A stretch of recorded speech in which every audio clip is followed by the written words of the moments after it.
और अब एक अहम खबर, एक बड़ी योजना जिसको पिछले दिनों घोषित किया गया था, सरकार अब इस पर अपने कदम आगे बढ़ा रही है। छत्तीसगढ़ में 21 जून से चरण पादुका योजना शुरू हो जाएगी।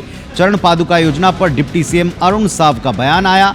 मोदी की एक और गारंटी को शायद सरकार पूरा करने जा रही है। बीजेपी जो कहती है वो करती है। वनांचल में रहने वाले लोगों के लिए ये चरण पादुका योजना है, जिसके तहत फुटवियर दिए जाते हैं।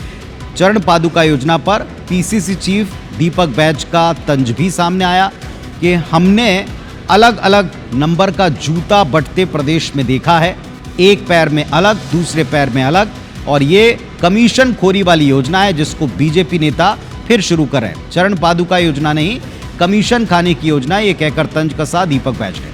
हमारी सरकार ने सीधे खाते में इसका पैसा दिया था तो बीजेपी को बुरा लगा, ये कहकर भी याद दिलाया कि योजना को बंद नहीं किया था, उसका स्वरूप बदला था।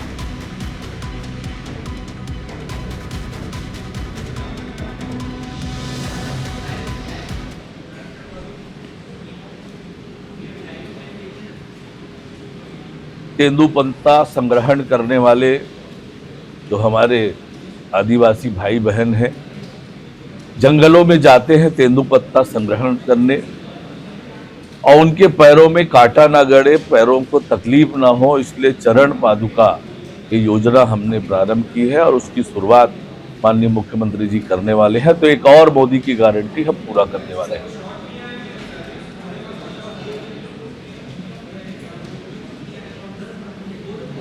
एक हितग्राही को 6 नंबर और 8 नंबर का जूता बांटते हुए हम लोगों ने देखा है। इसका मतलब पूरी तरह से ये कमीशन खाने के लिए चरण पादुका योजना लागू फिर से कर रहे हैं। मतलब ये चरण पादुका योजना नहीं बल्कि कमीशन खाने का योजना है। हमारी सरकार आने के बाद हम जूते के बदले सीधा नगद उनके खातों में पैसा हमारी कांग्रेस की सरकार में देने का काम किया ताकि कमीशन बंद हो सके।